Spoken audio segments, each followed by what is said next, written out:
привилегировани от общата селскостопанска политика. И за да отговорим на днешните предизвикателства, от Асоциацията поехме по нов път. Днес ние отваряме широко своите врати за нови лица, които да работят с темпото на бързо променящия се свят и да имат куража да се борят за разрешаването на най-належащите проблеми. Нашият екип ще работи за привличането на млади хора и представяне на атрактивните страни на българското земеделие пред тях. Наша кауза ще бъде възстановяването на авторитета на българските земеделци и връщането на традициите ни в земеделието. От тази трибуна поемам ангажимент от името на Асоциацията, че ще положим максимални усилия за признаване на значението на благородния труд на фермерите от останалата част на обществото. Също така ще продължаваме да работим за подобряване на взаимоотношенията с останалите браншови организации и тясното сътрудничество с представителите на аграрната наука и синдикатите. Тази година форумът ни ще бъде белязан от един изцяло нов подход. Синтезирана програма, която ще обхване най-важните теми. Така ще освободим повече място за дискусии и свободно време за вашите бизнес срещи. Както казах, диалогът винаги е седял в основата на нашия форум и тази година искаме да го поощрим.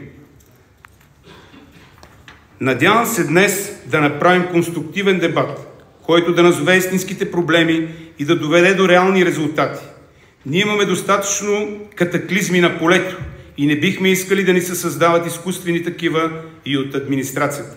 Днес нашето предизвикателство е да преодолеем редица пречки, за да бъдем пълноправни и достойни участници на европейския пазар. Проблемите идват както отвън, така и отвътре. Не може да се отрече, че диалогът в последните няколко години беше силно затруднен. Към това добавяме и трудната политическа обстановка у нас, COVID, войната в Украйна, зелените изисквания. Всичко това изправи българските фермери до стената. Уважаеми господин министър Вътев, отново ви благодаря, че уважихте поканата на нашата асоциация и сте тук сред нас. Очакваме от вашия екип разяснения по редица актуални теми от технически характер. Проблемите са много и тяхното решение не търпят отлагане. Земеделската общност очаква отговор за много неразрешени въпроси, като: първо, защита на интереси на българските фермери по отношение на безмитната търговия с Украйна. Второ, отпадане на тавана на украинската помощ. Трето, намаляване на административната тежест и зелените изисквания. Четвърто, подкрепа за чувствителните сектори като мляко, месо, плодове и зеленчуци.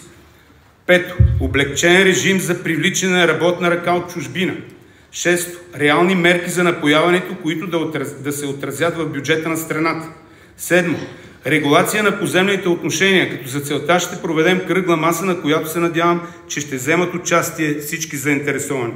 Осмо, с нетърпение очакваме да разберем и какъв ще бъде подхода на администрацията за привличането на млади хора в земеделието.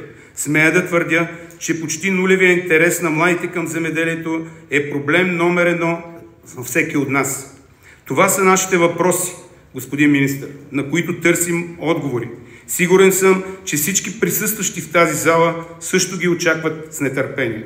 Уважаеми дами и господа, на тази юбилейна национална среща искам да изкажа и своята искрена благодарност към човек, по чиято инициатива беше създадена Асоциацията на земеделските производители в България, на човек, който през всичките тези години беше двигателят за развитие на асоциацията.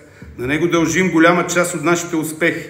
От самия старт, в който той лично мотивира десетки фермери да се присъединят към организацията ни, до международното ни признаване като представляващи гласа на българските земеделци в Европа. Човек, на когото винаги сме разчитали и ще продължим да разчитаме. Човек, който стои зад своята дума и не отстъпва от поетите ангажименти. Дами и господа, моите благодарности са към основателя на Асоциацията на земеделските производители в България, господин Ивайло Тодоров.